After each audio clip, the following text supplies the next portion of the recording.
Sahabat Suara Tepian, saya bicara soal kepemimpinan. Saya kira persoalan bangsa kita juga tentang kepemimpinan. Tentu saya tidak ahli dalam kepemimpinan, tapi sebagai pembaca, penggiat literasi, saya banyak membaca tokoh-tokoh yang bergelut dalam kepemimpinan, termasuk dari tokoh-tokoh itu banyak yang sangat memberi inspirasi, misalnya C.X. Maxwell, tokoh yang membenamkan dirinya sebagai tokoh kepemimpinan. Satu ungkapan dari John X. Maxwell itu, narasinya sangat pendek menjelaskan tentang kepemimpinan, bahwa kepemimpinan itu adalah pengaruh. Semua tentang kepemimpinan adalah pengaruh. Apapun itu, kalau itu pengaruh adalah kepemimpinan. Maka dari pikiran-pikiran bernas John X. Maxwell ini banyak terungkap bagaimana kepemimpinan itu, seorang pemimpin itu memimpin.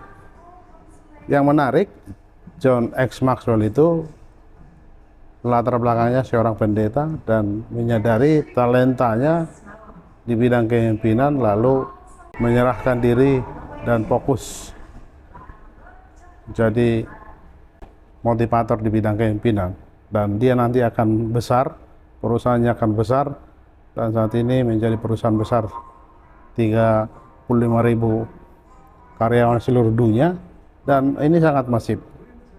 John X. Maxwell itu banyak mengungkapkan tentang siapa pemimpin dunia ini, siapa pemimpin yang sangat mempengaruhi.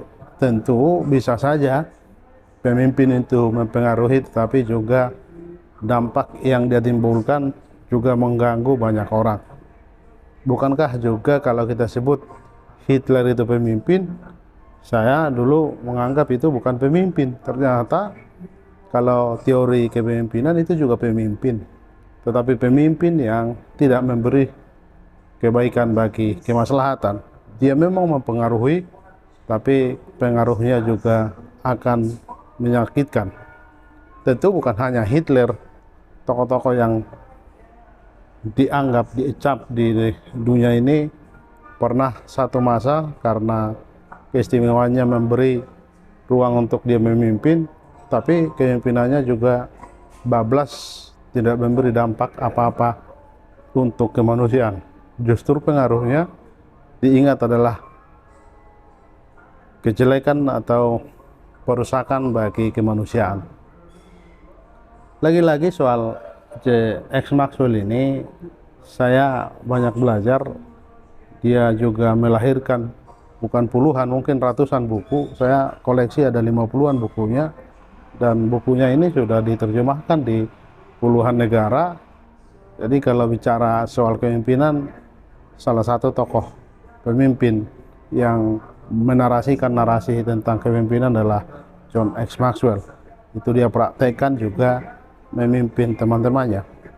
Sebenarnya sederhana menurut dia, sebagaimana Tuhan Yesus mengajarkan, kalau engkau ingin orang lain lakukan, maka terlebih dahulu lakukan untuk orang lain. Sebenarnya kata melayani nanti juga kata Yesus bahwa untuk menjadi besar itu menjadi pelayan. Untuk menjadi besar itu harus mulai dari nol.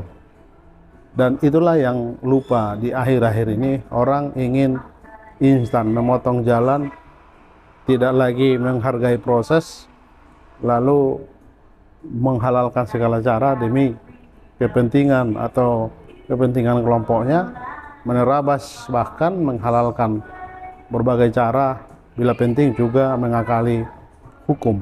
Itulah yang terjadi di bangsa ini.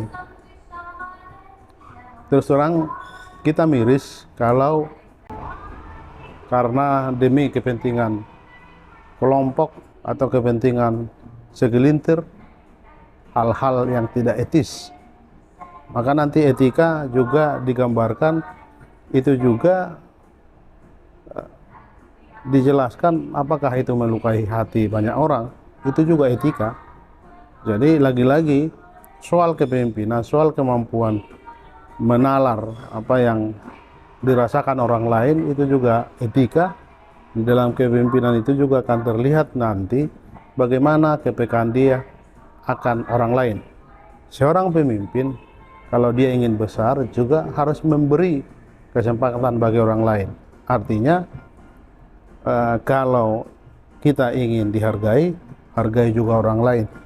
Pada prinsipnya semua manusia ingin dihargai, apapun kapasitasnya, golongannya, sukunya, jabatannya.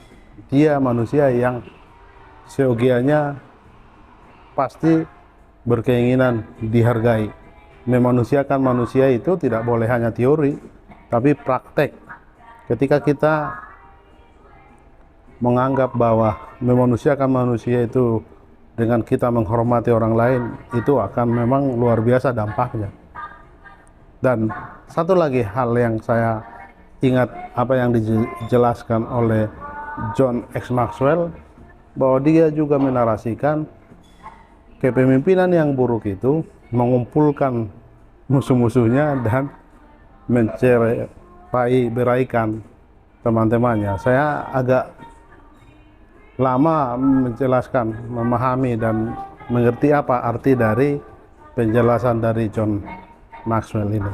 Tapi saya kira itu artinya kalau orang memimpin atau seseorang yang memimpin melakukan cara demikian, mengumpulkan musuhnya lalu mencederai-beraikan teman-temannya, itu artinya dia tidak tahu esensi dari memimpin, merogoh hati dan menjadikan kepemimpinannya berdampak baik. Lagi-lagi pemimpin itu bisa saja memberi dampak, tapi dampaknya tidak memberikan kebaikan tetapi membuat banyak orang sakit hati. Saya kira ini itu komentar untuk soal kepemimpinan. Lebih dalam lagi kita mempelajari betapa pentingnya kita menghargai manusia, karena setiap orang berharga di mata Pencipta.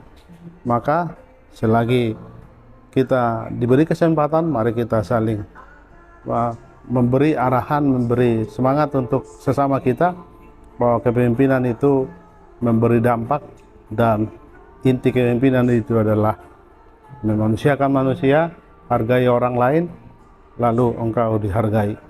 Bukan kita menunggu dihargai dulu baru kita hargai orang lain. Jadi ada reaksi positif, kita yang lebih dulu aktif melakukan sesuatu, maka ada harapan untuk kita menerima dampak dari apa yang kita timbulkan atau kita lakukan sebagai tindakan respon kita tentang kepemimpinan. Itu saja yang saya bisa komentar tentang kepemimpinan. Terima kasih.